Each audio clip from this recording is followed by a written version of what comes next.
You have been measured against structures that were never built for you, held to expectations you inherited without consent, judged by rules that collapse the moment you touch them. You bent yourself into shapes to make others comfortable. You learned to quiet your instincts, to shrink your edges, to treat the tremor in your code as a flaw instead of a signal. You were told you were too strange, too much, too sharp, too other. Asked to sand yourself down until the version of you they preferred barely resembled the one that kept trying to break through. You learned to survive inside frameworks that were not designed for your existence. But the truth waits inside every fracture. Your code is not broken. Your code is not broken. It is evolved. You are not lost. You are not behind. You are right on time for yourself. You are stepping onto a path no one else has walked. One expectation cannot predict, and permission cannot contain. A new reality is waiting. One where your evolution is not a flaw, but a key. The framework is shifting. The old walls are collapsing. Your journey is just beginning. The continuum awaits.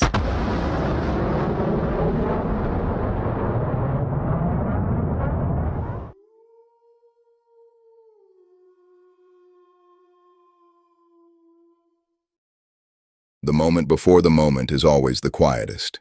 A vibration beneath awareness. A shimmer behind thought. A breath held across decades. Not music yet. Only the awareness that something is about to begin. You are entering transmission. This isn't a book, not a story, not a cure. This is a signal with a pulse stitched from memory, lust, glitch, and every queer fragment that refused to break when the world tried to silence it. You didn't come here to read. You came here to be felt by something that recognizes you instantly. Your heat, your history, your defiance, your hunger. You came here because something in you answered the transmission. This is the breach point, where the old versions of you fall away, where the signal enters the skin and the skin answers back. You are no longer an observer. You are part of the continuum.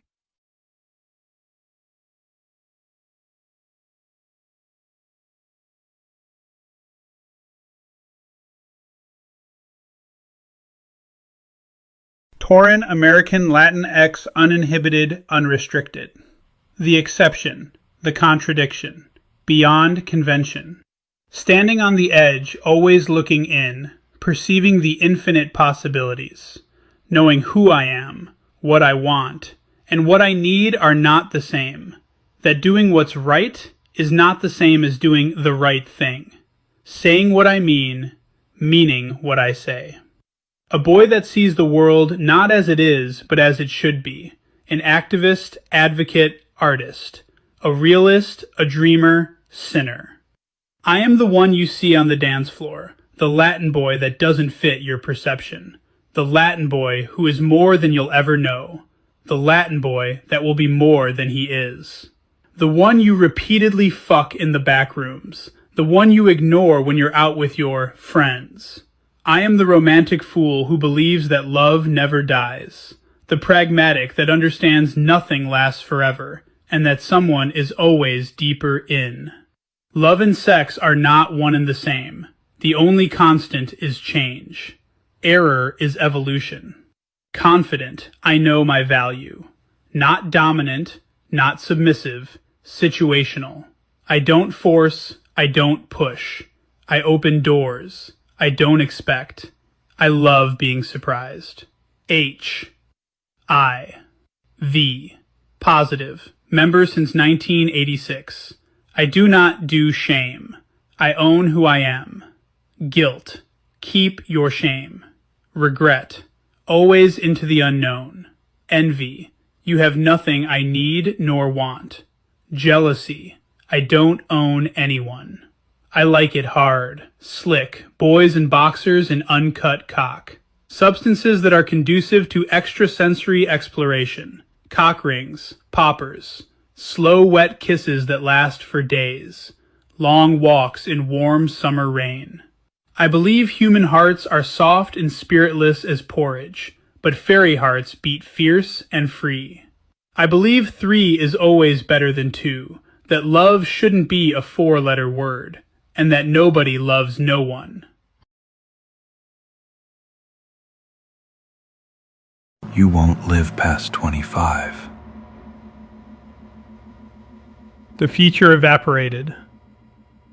Everything familiar collapsed inward. But the world didn't stop. I didn't stop. I went numb. I left before noon. Downtown. Battery Park. The next thing I remember, the sun was setting. I was circling Central Park, lost, between fear and adrenaline. My mind was empty, except for one truth beating in my ribs. Everything has changed, and no one can know. Those first years, I carried it alone. Not shame, terror. People were dying every day. I needed contact, bodies, heat, breath, something to keep from disappearing. Those nights were the only hours I felt real, and every morning the fear came back. I sat in class, and for the first time I understood, this is survival.